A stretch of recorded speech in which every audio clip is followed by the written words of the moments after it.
This is the Okayest Hunter podcast. Never pass on shooter bucks, because that's just meat in the freezer. It's your tag, you hunt how you want. This is Okayest Hunter.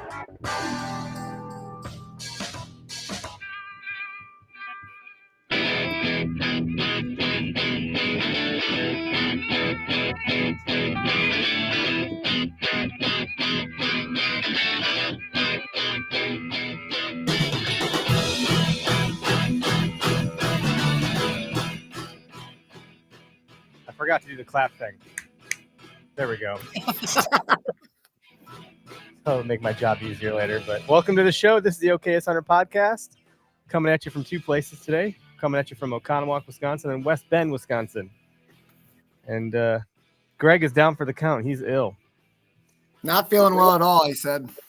Yeah, he was going to make it, and then he just must have declined quick and was like, I'll decline since I've declined. Well, poor guy said his voice was going in and out. I'm sure he didn't want to come in here and snap, crackle, and pop his way to a painful night. Snap, crackle, and pop. Old Rice Krispies treat commercial reference. Very nice. Oh, boy. Well, speaking of hearkening back to things, like, well, I don't know. I don't know. When did Rice Krispies treats even come around? I'd have to Google that one. Big announcement today, though, on the live podcast. We are happy to announce a new partnership with Bear. So, Derek, you cheered before I even got it, the words off my lips. Woo! I'm just excited, man. Well, it's funny because, like, I'm genuinely excited about it. I wouldn't want to partner with another brand. And in fact, I turned down some others and really had worked for getting this one kind of lined up. And, you know, Fred Bear is quoted in his vision was around make archery affordable to everyone. And to quote Fred Bear himself, one of my favorite quotes that I think I even put on your drawing in here on that video that went out a while back is go afield with a good attitude, with respect for the wildlife you hunt, for the forest and the fields in which you walk. Immerse yourself in the outdoor experience. It will cleanse your soul and make you a better person. So I couldn't think of a better company to partner with that aligns better with our mission and our values and our ethos. Certainly us Okayest bunch. Money does not grow on trees for the everyday hunter. I don't think there's anything wrong with a Matthews or a Hoyt. I'm not here to knock other brands, but my pockets aren't that deep. And you know, the Bear Archery mission really strikes a chord with us over here at Okayest Hunter. So we're happy to partner with them. In this partnership, we'll be giving away bows throughout the year. They've partnered with us in the past at Foam Fest for the last 2 years. We gave away bows at Foam Fest 2 each year, I think. So 4 total so far. Your daughter was one of the winners of the pink one. There's a beautiful pink bear bow hanging up 6 feet to my right that my daughter still talks about, you know, at least every couple of days about her sweet bow. And I just want to say congrats to you, Eric, because I know you've been wanting to partner with them. You've, you know, been a big fan of what they stand for. And I know that this is a pretty meaningful merger, and you just do such a great job making sure that every business move you make aligns with what you believe and like what you stand for. And I just want to say congrats, man. You got a meaningful, awesome partnership here. So good for you, dude. Well, thank you, man. It's exciting. And, you know, my kids shoot a bear. They got the youth bows on lock. You know, I think it's the ambidextrous one where you can shoot left or right-handed. I wanted to start there to see which kid was which, so I didn't have to waste money. Super affordable and super economical and fun to shoot. And the kids have a blast shooting that thing. And I'm happy to be shooting them. So come, I don't know, in the near future here, we'll be breaking down our build outs of these bows. Greg and I are both going to be shooting bear, Tyler as well. I've been shooting bear. I shot a Dart and Viper initially, which is what my dad gave me. And the first bow I ever bought was a bear bow. And because my dad bought a bear when he upgraded from his Darton, that's what he bought. And so maybe that's where it all started for me, is like, that's maybe what my dad shot. But then I did some homework and dug deeper on their brand, and I love it, the mission and all that jazz. So throughout the year, we'll bring those folks onto the show to talk shop about these bows and the different ones that they have for different reasons and what might work well for you. Greg and I will be doing some bear shaft tuning, knock tuning, paper tuning, all of the tuning. as we build these things out, we'll share that journey. We'll probably be visiting our local archery shop, Whale Tails, to go through some more of that stuff. But yeah, it's exciting. And stay tuned for giveaways. They've been very gracious and kind with, or liberal with, giving us bows to give to you guys, our audience. So we'll find some fun ways to collab on getting bows into the listeners' hands. I don't have any details on that at all yet, other than might have something to do with the call-in line. So we'll just leave it at that for now. We'll see. We'll see. That's interesting that, you kind of started your archery area with, I think there's a lot of people who started with a bear bow, but that was my first like adult bow that I bought, was a bear. I started with like a kid's bow, it was called a Browning Micro Midas, that I shot from when I was like 8 to, I don't know, 14 or 15 years old. And then I had my eye on this bear. It was called what was it called? An Epic Extreme. And my dad helped me out. We went to the archery shop. We got the Bear Epic Extreme. And man, I shot that bow for a number of years. Absolutely loved it. I've got a Bear Grizzly recurve on my wall right there. Now my daughter's got the cool bear bow that she won from Foam Fest last year. She won the legit, right? That's the one she has. Yeah. Yeah, it's unbelievable. Like at first I thought like, oh, this is like, it's pink. It's, ladies / youth bow. I was like, oh, this thing's going to be pretty adjustable. It goes from like 10 to 70 pounds, which is just unreal. Like anybody can shoot that thing. And it's a ready to hunt package. They come with the whisker biscuit and the triple pin Trophy Ridge sight on there, and they're good to go. Joel, my buddy, won one at Foam Fest 2 years ago, and then proceeded to shoot it on the course with us at Horican Marsh, right there the same day, and got it all dialed in and didn't lose a single arrow on the whole course. There she is. There's the winner right there. Yeah, there she was. She must have heard me talking about her bow. Don't touch my bow. She probably did. She's probably like, that me. She heard me say anybody could shoot it. She thought I was doing some target practice. But so that's a fun, exciting announcement. We announced last week we're working with Rack Hub.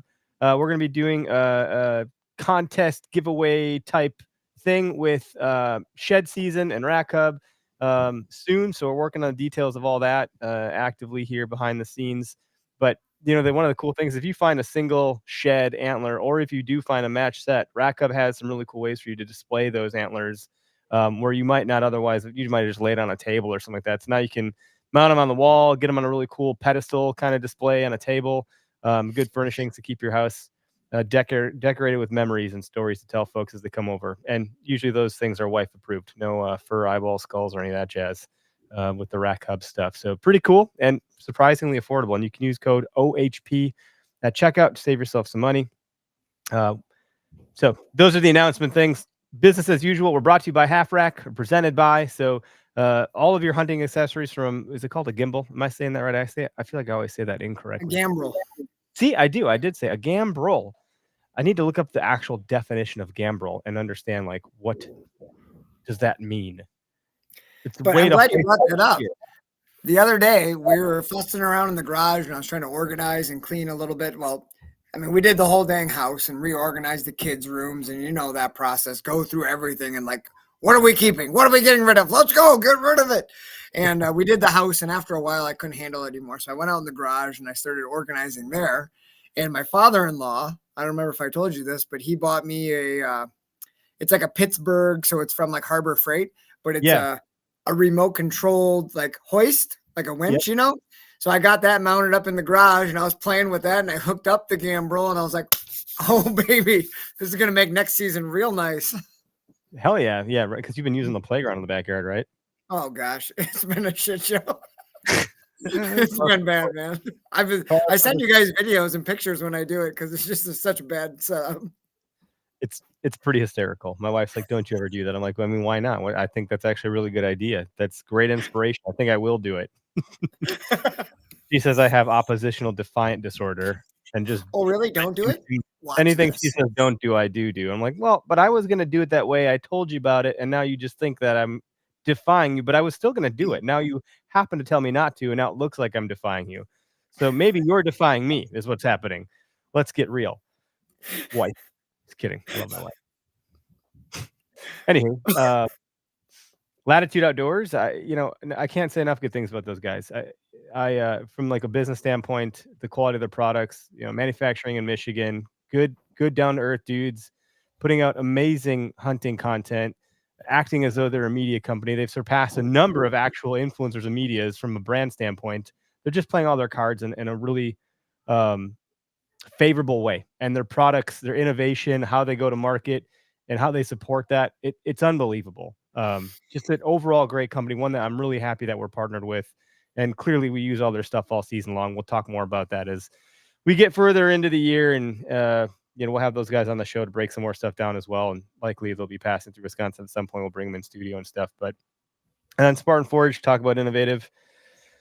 Those guys continue to change the game of what is mobile mapping in terms of an application. They are bringing things to market that have literally never been seen before. And there's probably a play on words, because you can literally see things on their app with the high quality maps that they put out there, in contrast to the others on the market, that you can see things that you can't see on other apps. So kudos to those guys. Use code OHP. You get 20% off on Spartan Forge's annual membership. I think it's 10% to 15% across the others that we're working with. I don't actually know, but if you want to buy stuff, you want to save money, plop in that discount code and, roll the dice, see what you get. I don't know. Enjoy. You're welcome. Hopefully it helps. It's going to be something. Someone was mentioning the other day, like, hey, is Onyx more expensive than Spartan Forge? And I was like, I don't know. Maybe. I'm not really sure. But go check it out. And so Spartan Forge, I think they had raised their prices not too long ago, and I think it was like 50-ish bucks for the year or something like that. And I was like, well, plop in the 20% discount code and you'll save. And I think it ended up being like $12 a year or something. So, and I think they're different in how they're set up too. Like, I think through Onyx, you can buy like individual states. And then if you want all of them, obviously it's a higher price point. Yeah. Where Spartan Forge, I think it's a one-time, you get it all. Like, here's the application, go nuts, which is pretty damn nice, especially if you're an out-of-state hunter. You're going to do some traveling, or even you have to buy more states and continue to see your subscription rise and rise and rise. Yeah. And then it becomes one of those background things you don't think about, but it's recurring every year, and you're like, where in the hell is this money going? Yeah, why is that so much? Right? You got to go into your app and see what you're subscribed to, and be like, holy shit, what's going on here?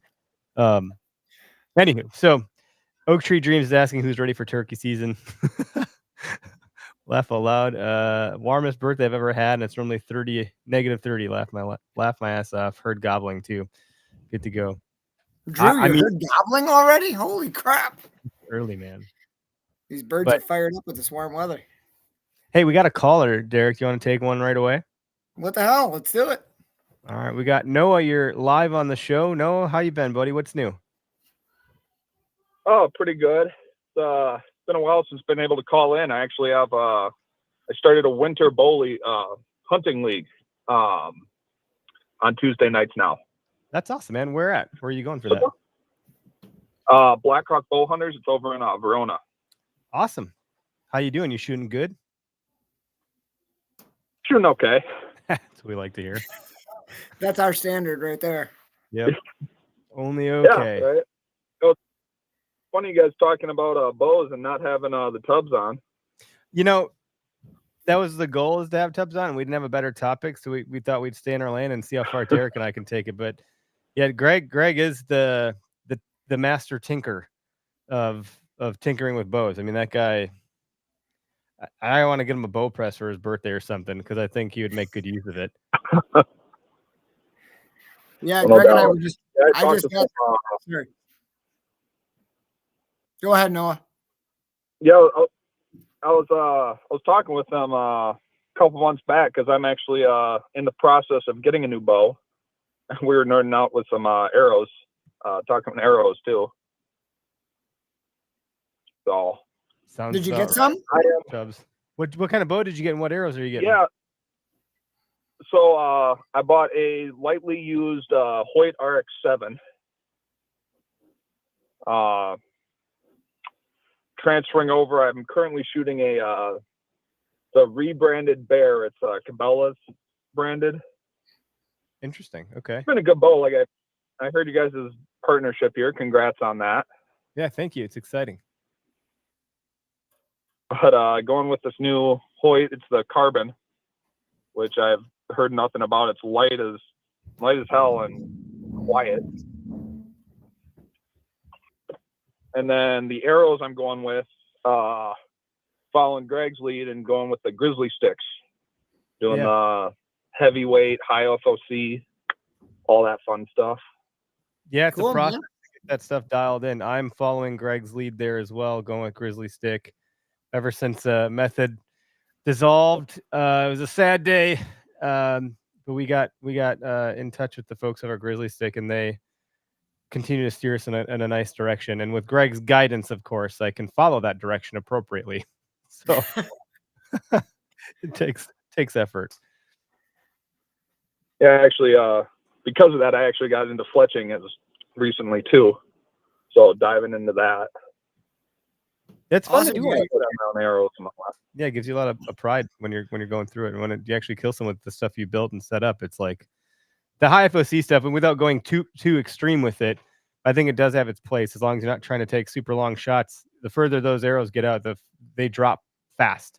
You know, they'll just boom. They just like it'll look like it just yeah, for sure. you don't even see the arc happen. It just looks like it like literally teleported to a lower path towards the ground. But you can punch through animals with them. That's for damn sure. The high FOC stuff is really, it's got its place too. I mean, if you're a tree stand hunter who's hunting 4 sticks, 5 sticks high, I think that's probably not the ideal place to be using real heavy arrows. Just because of what Eric just mentioned, you got the drop, like your Archer's paradox, you're always going to get the drop. And like when you're already elevated, that just slims your margin of error down so much. But like, if you're watching the hunting public guys and whatnot, anytime you set up on the ground or if you're low in a tree stand, you can take frontal shots or quartering 2 shots with a real heavy FOC and a real heavy arrow, fixed blade. You can take shots that you couldn't normally take and be really lethal. I think Greg shot one, 2 or 3 years ago, Eric? He went through the front of that doe and it exited out the hind end of her and like was sticking in the dirt. I mean, that arrow went lengthwise through the deer, did catastrophic damage from like very low, height in the tree. And it was just unbelievable. It was a smelly gut job, but It was wild. Full through. It was like full pass through the long way. And it wasn't intended to be. He didn't take that shot just because of that reason either. It was like the doe had turned ready to crouch, ready to turn. He turned into it. Yeah.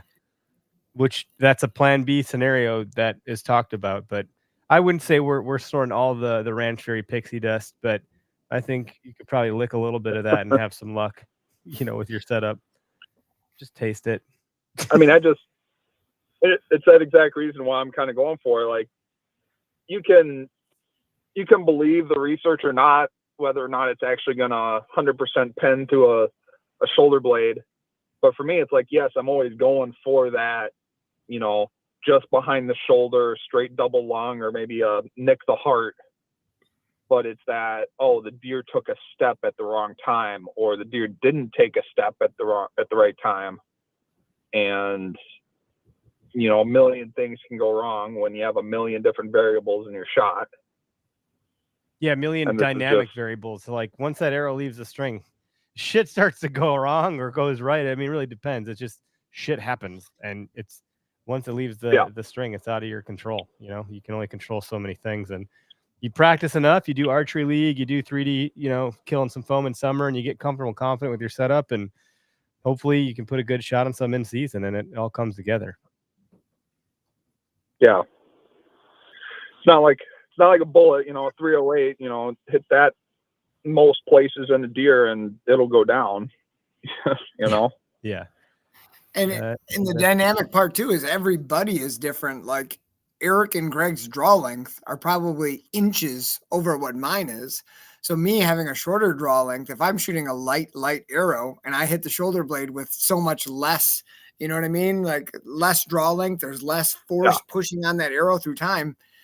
Everybody's got their own situation. You really got to take that into account too when you guys are, doing your setups and figuring out what you're going to be shooting, what weight you're going to be shooting, what draw weight you're going to shoot. All that stuff makes a big difference. Oh, for me too, it was really funny. I have I think like a 30 and a half draw length. somewhere in that ballpark. And when I was ordering the Grizzly sticks, I had them not cut it because that's my full arrow. And they emailed me and they're like, "Hey, you sure? Like, what are you doing here?" Like I also I'm go like, by the "Yeah, my alias arrows of, right now are." I also go by the alias of Sasquatch. Orangutan arms. That's like me pulling back to here. No, are we going to see you at the Open Season Sportsman's Expo in the Dells this year? Yes, I'm planning on it. Might have to work around a little bit around work, but I will be there. All right, man. We'll come suck down a couple bush lattes with us on the house. Oh, of course. Thanks for calling in, buddy. Good to hear from you. Yep, no problem. Have a good one, Noah. So other things, so we're getting these bows from Bear, B-A-R-E, and I've been shooting an HHA single sight pin. Forget the name of this one. It's not the Optimizer. What is it called? Oh boy, this is why I need Greg on these podcasts because he knows my setup really well, and I'm just The Optimizer is kind of like the more simple single pin, right? It's got like the simple lever adjustment. It's like a bar that goes across. Yeah, and then the one I'm shooting, it's a little bit more dynamic where it's got just a wheel you turn on the fly. Is it the Tetra? No, isn't it? That's what it is. Let's see. Oh no, yeah, it's not the Optimizer. That one's pretty basic. It is the Tetra. You're right. It's got like a dial. Which I went from a 3-pin to the single pin, and at first it felt a little awkward at first, and now I've just gotten really used to it. And I really enjoy that. I found, at least in the Deerwoods in the stand, much like I can't remember anything, I would I'll hit record on the podcast and I can't get words to come out of my mouth correctly. I'll talk about a sight pin that I see the brand name of every day and I can't remember what it is, or in the tree stand I'll draw back and I'm like, shit, which of the 3 pins is the one I'm supposed to be using? And then I panic. And then I start insert second guessing, then choose wrong pin, then let arrow fly over back. Like, not great. And common sense should prevail. Like, you should know that, if you want to aim down, you pick the top. You want to aim high, you pick the low, whatever. That's not how it works in my brain. So having one sight pin simplifies that for me, but then I have to remember to put it on the right yardage, which I've become overly religious about. Like, I'm fanatical about making sure that I'm using my rangefinder to range find objects, and then I know exactly, like both bucks I killed, I changed, which is a problem actually. I actually don't recommend that for in the field, because having to change range because you can't be drawn back to do that. You got to do it and then pick your bow up. So like, bucks are moving. It's a tricky call depending if they're closing in on you. So you got to kind of pick your spot and hope that they land in that range, and then you're kind of like, I don't know what your thoughts are on that. We're talking about building up bows. Maybe this is one of the pieces of topic of discussion here. Well, yeah, that's one of the things that's nice about, like, the horizontal fixed 3-pin sight is if you got like a 20, a 30, and a 40, and they have their gap, the top 2 are a little closer, and you've got a buck coming in 20 yards, you draw back, and all of a sudden he starts tailing off, further away, and you can kind of aim between your 2 pins because that second one is 30. Whereas when you have a single pin, you're set to that yardage. You're kind of married to it.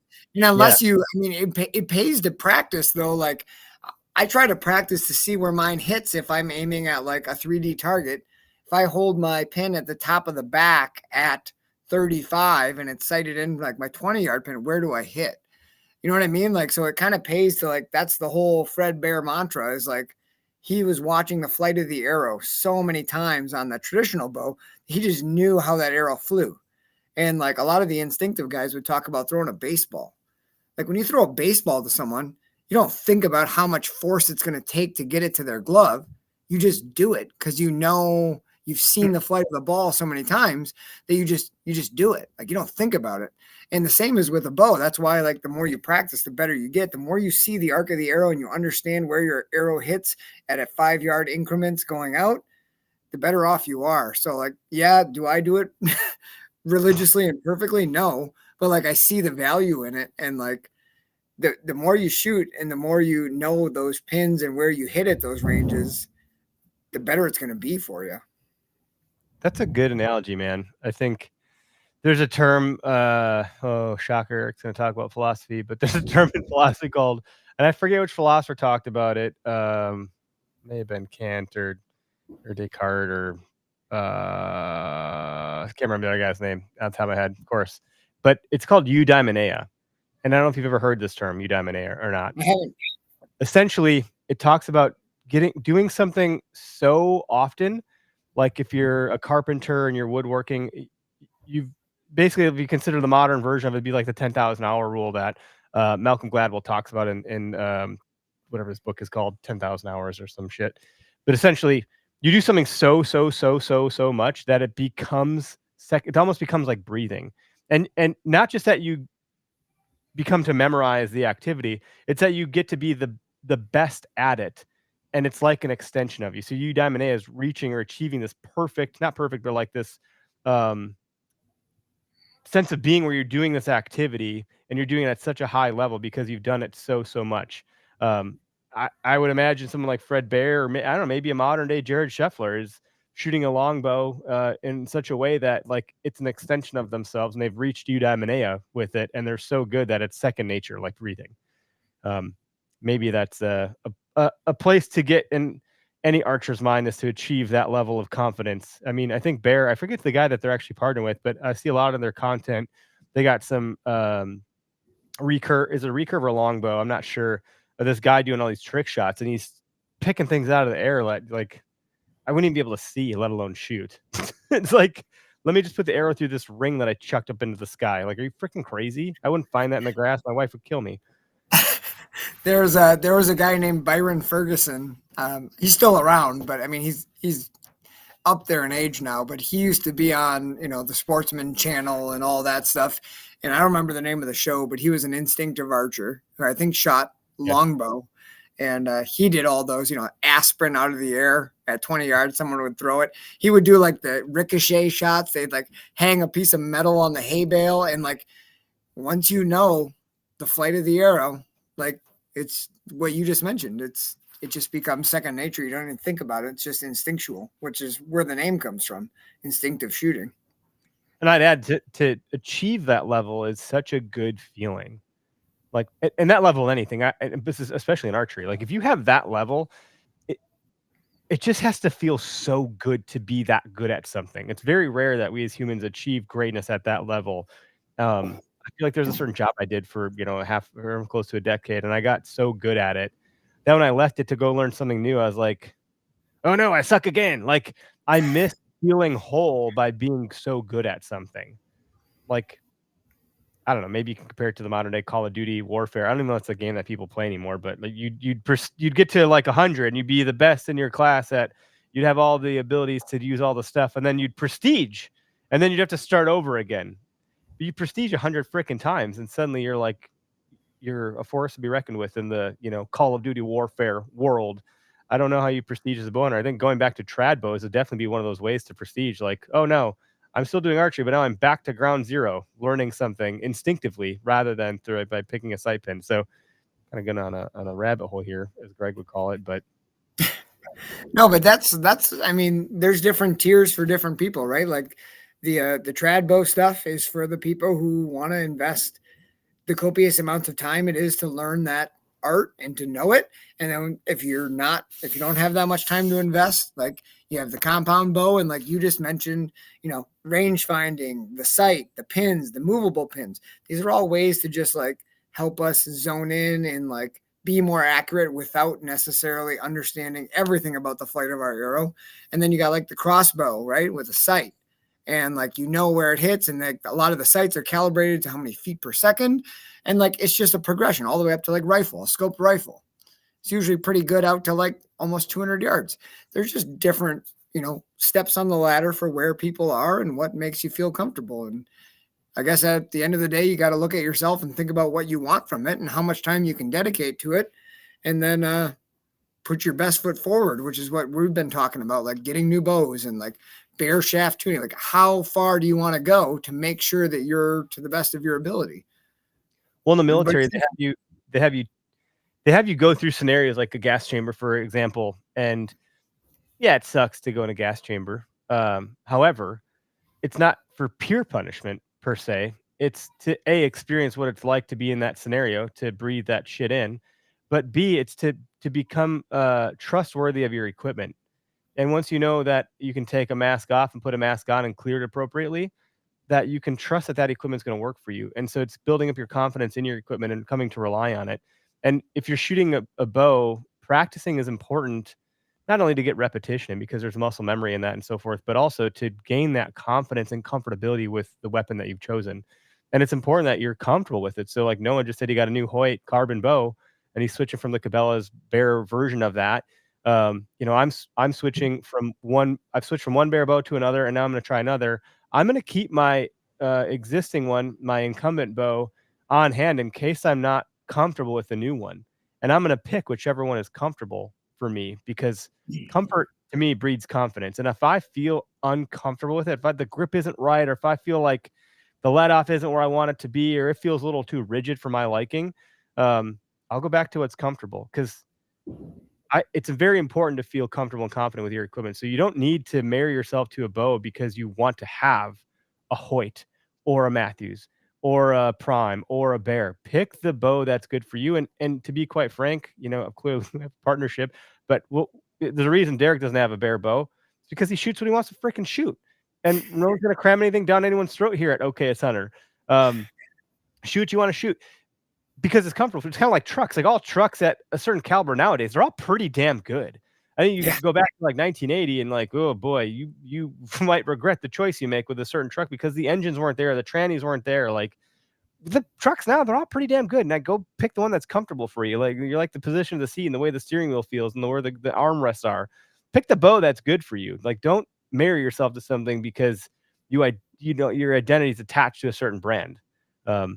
I might argue my own against myself. I am a little bit attached to the Bear brand because I like their mission, but they have enough bows in their repertoire that I think I would find that works for me.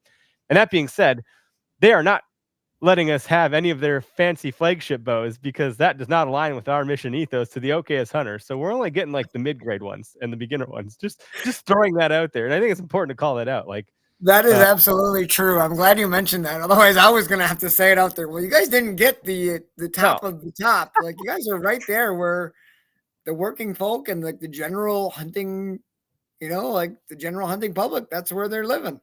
Yeah. And the one I have from last year is also not the most expensive one in their product lineup. And I did that because I shot them all and I was like, I didn't like the most expensive one. It was too much bow for me. Like it just was. I didn't need that much bow. It was like I'm not a tournament archer. I'm a bow hunter. Like you won't see me killing foam at least until my kids are older. I'm not going to be part of like an archery league. Maybe when my kids get older, I can bring them and I can do all that with more time on my hands. But for now, I kill foam a couple times a year.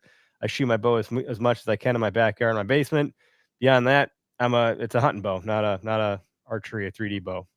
And some guys got both. Like some guys do have a bow just for one setup, one for the other, which probably is smart if you have the money to afford multiple bows. The confidence factor that you mentioned, though, like look at it, just our group of guys, the OKS Hunter guys here, and the OKS Fisher. Talking about Matt, you look at like who's the dead eye of the group. It's Matt. Like typically, Matt is out shooting everybody. He's got the oldest bow out of all of us. Like, and he's just comfortable. That bow, yeah. When I wouldn't want to switch bows, I'd be like, you know what? This one works pretty damn good. Try not to. I don't know if I want to get rid of this one quite yet. It's got some kills left in it. Like it's all about that comfortability. And nowadays, kind of like the truck comment you made, but like most major bow companies are producing a damn fine bow. Like it's hard to go wrong. Like depending on what you want. Yeah, the upper echelon has got some bells and whistles, and they're a little more fancy. But compared to 20 years ago, like what you're getting across the board is a lot better, more efficient, energy efficient. So I don't see a ton of debate in like bow brands. Like everybody's got their little loyalty, but where you see the most controversy and like arguing seems to be in like broadheads, and that's like a confidence thing too. Like if you've shot something and it's worked for you, who cares what anybody says? Like if it's doing the job for you and you feel comfortable and confident killing with that, just do what makes you, what you're confident with. Yeah. I mean, it's certainly not easy to bow hunt in contrast, especially to gun hunting. crossbows have reduced that you know, that ability to kill something.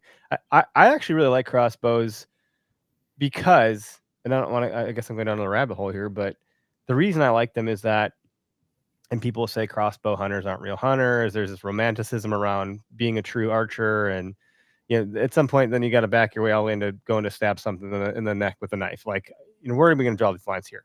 But that said, like, if you're hunting a crossbow, it was initially because you had an injury, like your shoulder hurts. I injured my shoulder last summer for the first time ever, into a capacity where I couldn't do a damn thing. I couldn't lift up a 5-pound weight. It was terrible.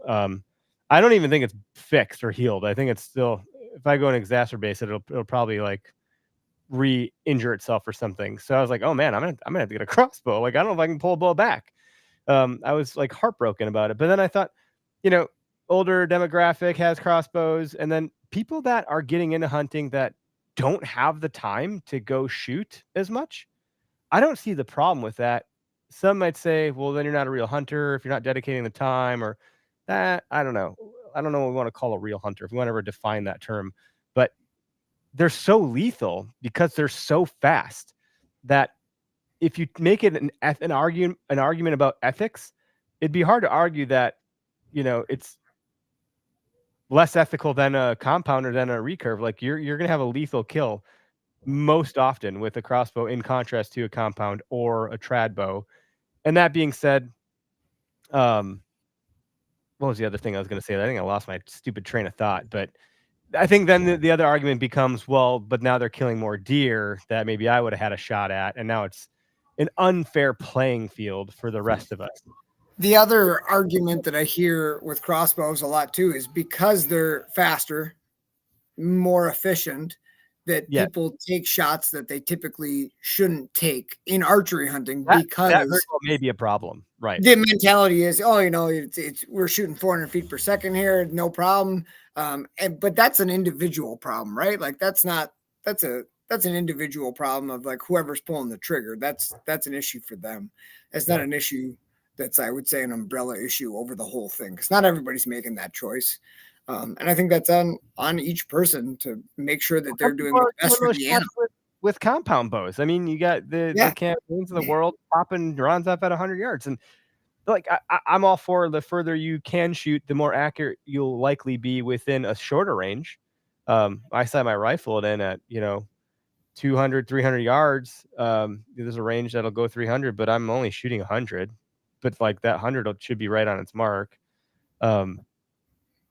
Yeah, I agree. But again, if I had a crossbow, I don't know that I would then suddenly be like, ooh, 70 yards, I'm gonna kill that thing. Like, I might be tempted. So I might be tempted. I'm not, like, if I'm putting myself in that situation in the mental space of my mind right now, I'm thinking, interesting. I wonder if I would. But it's a bolt. It's not an arrow. It's a little bit different. It's a wholly different thing. I don't think I would, though. I still think I would need to be a lot closer. You could really F up a shot at 70 yards. It's like the whole concept of, like, you change an airplane 2 degrees from New York to California, you're going to end up in Alaska. Like, the farther out that shot gets, the larger the margin of error becomes. So, I don't know. Jay says people get overconfident with crossbows. It needs ethical people behind them. It's all about how much you practice and what's your personal proficiency. A lot of P's. Literal alliteration for you. Yeah.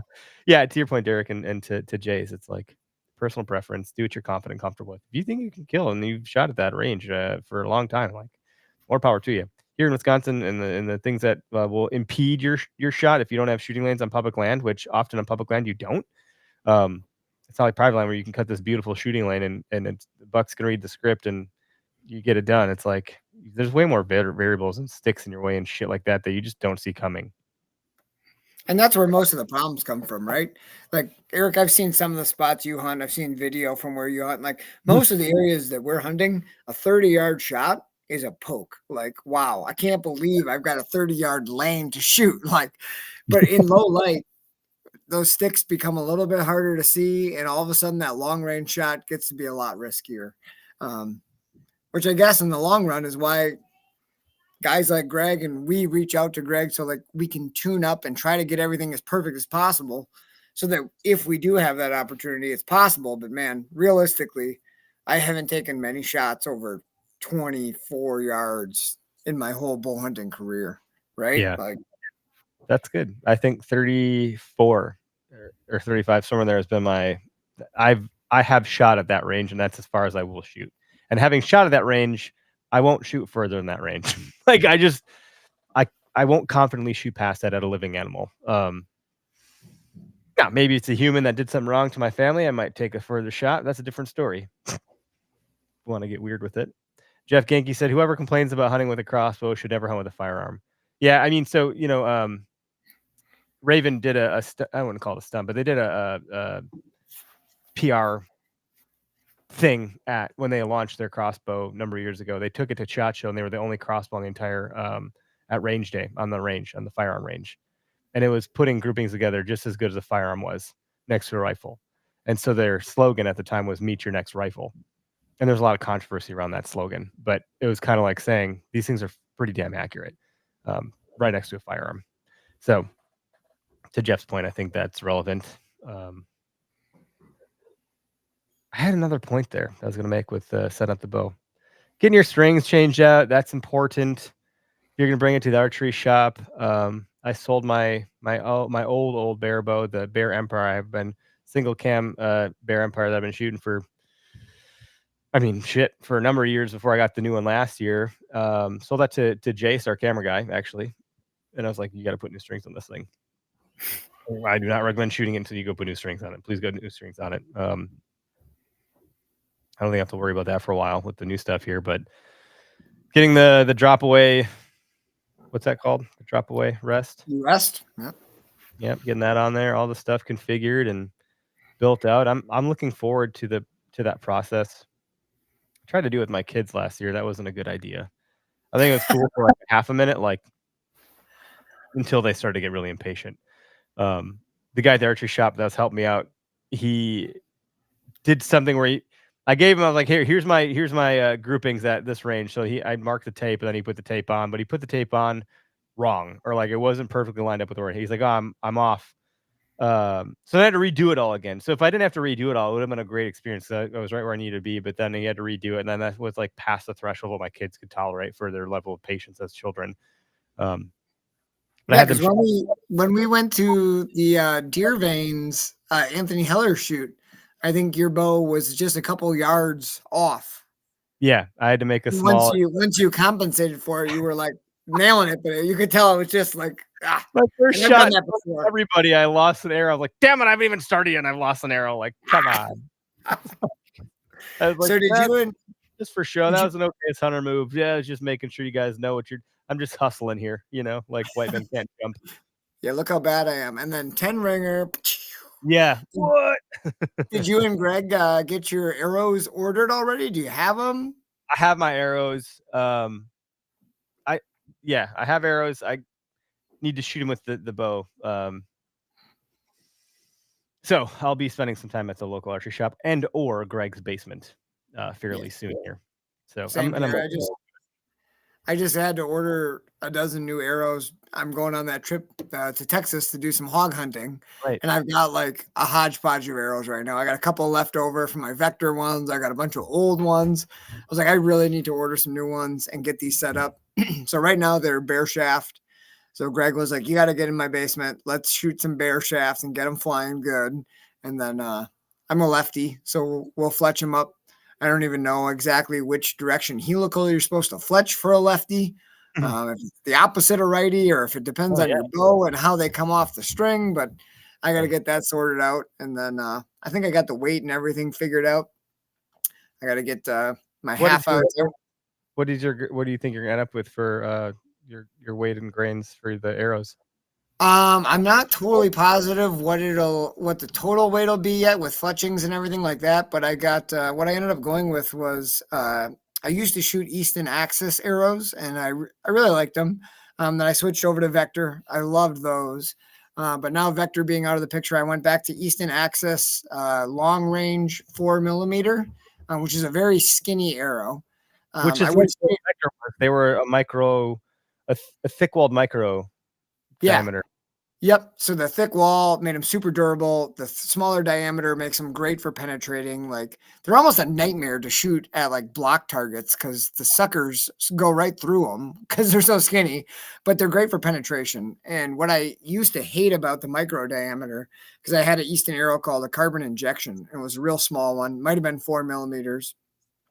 But you used to have to get these different inserts with smaller threads on the broadhead. They were called deep 6 inserts because they were narrower. So you had to buy special broadheads. And then like the throat of the broadhead that screwed in was real narrow. So it fit.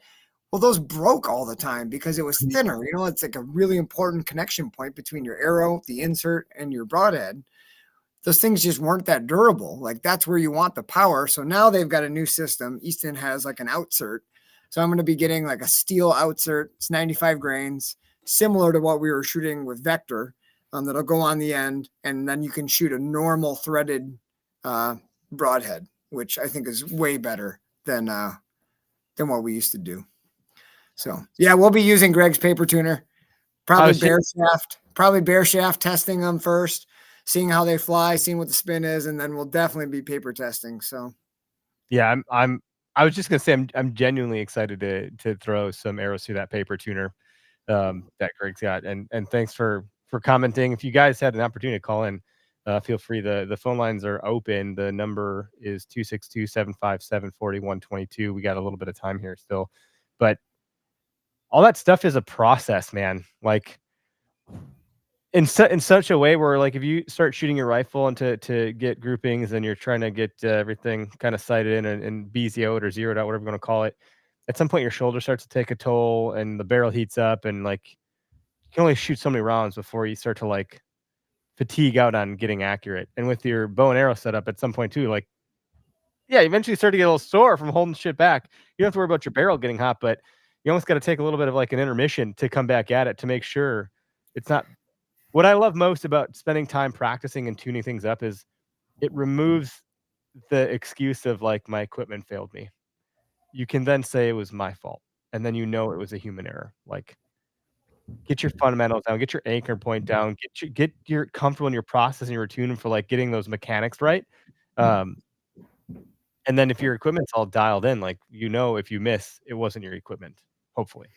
well, yeah, that's that confidence piece. And Greg just commented in, but if you go through the Tubbs protocol on knock tuning bear shaft arrows, like at the end of the day, if you go through Greg's process of doing it, you got all the confidence in the world because like you've done everything in your power to make sure these things are flying like freaking darts. So then, I mean, that's what you need, right? Yeah, Greg, you can laugh. You're meticulous, brother, and I appreciate it. That's why I'm taking you up on the offer to help me out with my new arrow. It is nice. No, we do have a caller. You're live on the show. Who do we got with us? Yeah, Matt, the paper tuner guy. There we go. Hey, Welcome. how's it going, Matt? Oh, another exciting evening. I kept looking on Instagram for you guys and it never showed up. And I'm like, I better check YouTube. And there you were. Oh, I think we're live on Instagram, but maybe I didn't do it right. There's a good chance I didn't. Instagram's tricky. We got to do a couple extra steps to get live there, but I'm willing to bet that you have some Greg Tubbs type tendencies. Damn it, another tongue twister. About how to set stuff up. How did you come across? So, just real quick, explain to folks. We won't make this a whole episode, but explain folks what paper tuner is and how it works, and the advantage of doing something like that with your product, and just in general, whether you have your product or not. All right. Yeah, obviously, paper tuning is, I would say, the most important and simple step you can do because the paper doesn't lie. So you shoot through the paper, and then the paper tells you what's going on with your arrow. And once you know what's going on with your arrow, you can adjust your bow, and obviously, you can get as fine-tuned and detailed as you want to go down that rabbit hole, but at least get it going straight within a few feet from your bow. And for those that don't know, paper tuning, like if you're setting an arrow with your paper, think of your arrow fishtailing. And if it's fishtailing through paper, you're going to get a different, the goal is you want to have like a bullet hole going through the paper, not something that's a tear or a rip that would indicate your bow is kicking out on it or something like that. Like those are ways to fine tune your FOC and all of those other things coming out of your arrow that it's going or coming out of your bow straight and true. And that's what your product helps identify. And there's a process in getting that. And the way your product works, it makes it really easy to keep sending arrows through that paper. Otherwise, it's kind of a pain to set that kind of stuff up. Yeah. Definitely. You don't think about how something as simple as shooting through paper can be so beneficial. Because I definitely have a tendency to put a little hand torque into it, and it's nice to just go into the garage, shoot a couple, see if you're shooting straight again, and then head out. All my targets are outside in the backyard, so you start missing or start having some weird things happening. It's pretty easy to walk in, shoot a couple through paper, see how you're doing, and go from there. Or like you guys, I think Derek was talking about changing his arrows up. One of you guys were earlier today. It's every time you change something on your arrow, something's going to change on your bow, and your arrow flight's going to be affected. So I don't know if you drink the Kool-Aid of the heavy arrows, the adult arrows, or if you're out in Vegas right now shooting completely different setups, from tack to Vegas to hunting to whatever else you're doing. No, I think it's a cool, effective way to tune your setup. And I think it looks good down in Greg's basement too. Yeah. Well, if you're Greg and you drop tune your bow every so frequently. If you drop tune, you always want to follow up with a paper tune. But Matt, I do have a question for you. Never had good luck with the drop tuning. I did have a question for you since Greg, Eric, and myself. I mean, anytime you get a new bow, right? New bow, that string tends to stretch out. It's super tight when you get it, right? So after you've sent hundreds of arrows down range, and maybe that string loosens up a little bit, stretches out a little bit, do you notice any difference, or have you heard of differences in how a bow shoots, the tuning, how the paper tuning reacts as that maybe string lengthens out from use? You know, from like you got the bow brand new, fresh out of the box, and then 500 shots later, is there anything a guy should do to tune up the bow? Have you noticed anything through paper? Does that change much as the string kind of stretches out or finds its, its normal stretch? Oh yeah, obviously if your string is stretching, your timing is also slowly getting out of time. So as that starts stretching, you'll start seeing that maybe your tears are a little bit off. So unfortunately, I don't have a press at home. That's where you do need a bow shop or a friend that's got one where you can put it back on there and see if your timing is still good. That's good advice. Yeah, I think it's a matter of time before we buy Greg a bow press, because I think we're just going to make him our bow shop. And it'll be like it'll be packaged as, this is a gift for you, Greg, but one that we'll take advantage of for many years to come collectively. It's like when you get your wife something that you want to use. Yeah, honey, this is really, it's for you. This is definitely for you to help me. Thanks, Greg. Thanks in advance, Greg. No, it's cool. Matt, thanks for calling in. We appreciate the call. It's good to hear from you. It sounds like you got my note on IG, so appreciate it. And can you tell folks real quick, since you called in, where they can find your products and how to see what you got to offer there?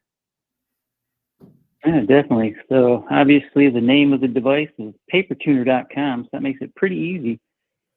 So if you're in the market for a tuner, either you're doing your own thing, or if you got a small bow shop in your house, it's kind of the perfect setup, because the whole motto is, I don't build things from the ground up, I build them from the ceiling down, and that's why it's called the hang and shoot paper tuner. So it uses up no floor space. So check it out. And if you say you heard me on the OKS podcast, send me a message on Instagram and I'll shoot you over a discount code. Oh, there you go. Fun. Look at that. Nice. That's great, Matt. Thank you. Appreciate taking care of our listeners. No problem. Then when Greg gets that press, let me know. So I'll send my bow over there too. Sounds good. We'll make sure we tell everybody. We can do a little powwow. We'll all get tuned up. Yeah, we'll get tuned up. We'll bring some beers and to get tuned up in more than one way. Appreciate the call, man. Have a good night. You too. Thanks, guys. Thanks, Matt. It's always fun getting callers. Josh Osborne. No, now I'm just starting to get real weird with my words. Shooting some 3D shoots with your hunting setup is a good way to get the nerves going, similar to hunting if you can shoot with a complete stranger. Yeah, actually when we did the 3D archery playground at Anthony Heller's Deer Vein shoot last summer, and we did the knockout round where you just kept going up against other people to knock out. Head to head. Yep. That got the nerves going because all eyes are on you, and it was different than just shooting the course with your pals. Like, yeah, I don't really care if you guys saw if I missed or not, but suddenly I was like, the factor of competition, the factor of all the eyeballs. I was like, shit, feeling a little, my heart's pumping a little bit here. This is a little bit more simulating how I would feel in the deer stand. Like, shit. It was funny because I didn't anticipate feeling nervous at all. It's crazy how that little bit of mind games can really get the adrenaline going. I used to shoot a winter league with some buddies. I'm at a little tiny archery shop in northeastern Wisconsin called Lena Swamp Archery. Really great shop, really nice guys there. And we used to shoot a winter league, and it's like a real narrow range, went out to like 33 yards. So you get like, they had guys packed. You're like back to back. And then if you're a left-hander, you're like back to front. It's real awkward, but like you're all packed in on the line. Oh and I tell you what, I used to punch the trigger a lot because if you weren't the first 10 guys to shoot, like if you drew back or like you were taking your time looking and all of a sudden everyone had shot, all eyes went to you. It was like a whole new mind game of like, holy shit, everyone's looking at me. I got to get this arrow off. They're all waiting. And instantly in your head, you're like panicking, which is exactly what happens to me when I'm like trying to force it on a buck. Like, oh my God, got to make it happen. Got to make it happen. It's the same freaking scenario. And that's usually when you fuck it all up. Well, yeah, those fundamental things too. Like, I think Paper Tuner had just mentioned the torque, how you hold the bow. Like, yeah, there's just so many damn components, and it's like, what went wrong? Well, I don't freaking know. Was it my equipment? Was it me? I was holding it? Was it my anchor? did I punch a trigger? Did I flinch? Like, what? Like, who knows? There's just so many things. But I've missed deer. I've clean missed 2 deer. Yeah, I've clean missed 2 bucks. Good for me for getting in front of them, but damn it. I couldn't tell you what happened because I feel confident. I feel comfortable. I've shot my shit. I know what's going on. And then boom, clean miss over the back. Like, what the shit am I doing? What the heck did I do wrong in that scenario?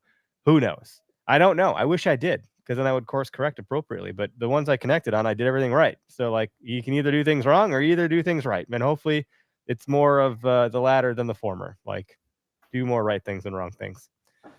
Practice will help with that. But when I'm really confident like that, then I'm like, well, I don't know. I'm so confident. I don't know what could have gone wrong. Yeah. Who knows? But well, good topic. Thanks for hopping on virtually here tonight, Derek. Appreciate it. Sorry you're sick there, Gregor. Feel better, buddy. And with that, I think we'll end the live broadcast. And everyone that tuned in, enjoy the rest of your week.